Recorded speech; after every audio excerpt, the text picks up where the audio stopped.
আচ্ছা, আপনারা কি বলতে পারেন প্রেম করে বিয়ে করে কয়জনে সুখী হয়েছে? যদি বলতে পারেন অবশ্যই আমাকে কমেন্টস বক্সে জানিয়ে যাবেন। আমার জানা মতে তো হাজারের মধ্যে মনে হয় একজন সুখী হয়েছে, আর সবগুলোই অশান্তিতে আছে, বা অনেকের সংসার ভেঙে গেছে, অনেকের সংসার টিকে, অনেক অনেক কষ্ট করে সংসার টিকে রয়েছে, বা অনেকে অনেক সম্মুখীন হয়ে রয়েছে।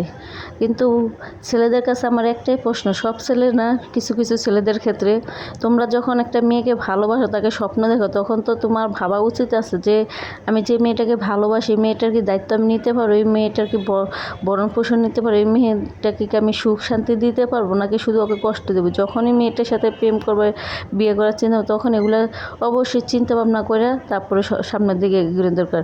কিন্তু আপনারা যখন প্রেম করেন তখন একটা মেয়ের কীভাবে যে পটান তা আপনারাই ভালো জানেন। একটা ময়না সৈনা টিয়া পাখি, তোমাকে ছাড়া বাঁচবো না, আত্মহত্যা করবো, মারা যাব তুমি যদি আমার না হও, এই করবো সে, মানে নানান অজুহাত দিয়ে একটা মেয়েকে পটিয়ে ফেলান। তো মেয়েদের মনটা এমনিতেও নরম, এমনিতেও মেয়েরা অল্পতে গইলা যায়, যেহেতু মেয়েরা মায়ের জাত, সেজন্য মেয়েদের মনটা আল্লাহ তালাই নরম বানিয়ে পাঠিয়েছে। সেই নরম মনটাকে আপনারা নিয়ে খেলা করেন কেন ভাই? আপনাদের কি মন নিয়ে খেলা কোনো রাইট আছে? আল্লাহ কোনো অধিকার দিয়েছে? যদি একটা মেয়েকে সুখ শান্তি নাই দিতে পারেন, তাহলে তার হাতটা কেন ধরেন? যদি শক্ত করে নাই ধরতে পারেন, ছেড়ে দিতে মনে মনে চিন্তা ভাবনা থাকে যে বিয়ে করবো, কদিন আনন্দ ফুর্তি করবো, তারপরে একটা ঝামেলা সৃষ্টি করে তারপরে ছেড়ে দিয়ে চলে যাব, যাতে চলে যায়, যাতে আমার উপর কোনো দায়ভার না থাকে। কিন্তু এগুলো মন মানুষটা একদম ভালো না। এগুলো যদি যে ভাইয়াদের এখনও মন মানসিকতা আছে বা চলতেছে বা করতেছেন, সেগুলো মন মানসিকতা অবশ্যই বাদ দিয়ে ফেলবেন। যদি একটা মেয়েকে বিয়ের পরে ভালোবাসে, বিয়ের পরে সুখী না দিতে পারেন, একটা মেয়ে ভালোবাসে আপনার হাতটা ধরে আপনার কাছে আসে, যদি সেখানে এসে আপনার ভালোবাসা না পায়, তার থেকে মনে হয় এই পৃথিবীতে দুঃখী আর কোনো একটা মেয়েও নেই এই দুনিয়াতে। কারণ সে সব কিছু ছেড়ে আপনার কাছে আসছে, আর আপনি যদি তাকে অবহেলা করেন, তাকে সম্মান না দেন, তার পাশে না দাঁড়ান, আপনিও সবসময় তার সাথে অবহেলা করেন, খোঁটা দেন, খোঁটা মেরে কথা বলেন, নানান অশান্তি করেন, তাহলে একবারও কি ভাবছেন সে মেয়েটা কোথায় যাবে?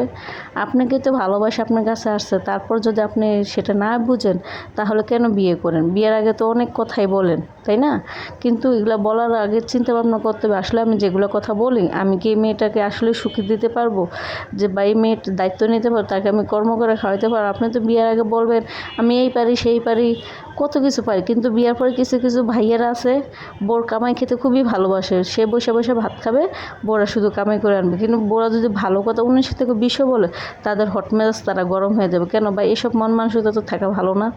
আপনিও যেরকম একটা মানুষ, সে মেয়েটাও একটা মানুষ, তাই না? সে বাইরে একবার কর্ম করে, আবার ঘরে এসে কর্ম করে, বা দুই একটা যদি কথা বলেও ফেলায়, কিন্তু আপনি সেটাকে কোনো গুরুত্ব দেন না, সেটা নিয়ে আরও রাগারাগি করেন। সে যদি একটা ভালো কথা বলে হাসি মুখে, আপনি সেটা প্রাধান্য দেন না। তো যাই হোক, অনেক কথা বইলা ফেলাইছে, কথা বলতে বলতে আমরা রান্নাটা প্রায় শেষ। আজকে আমি রান্না করছি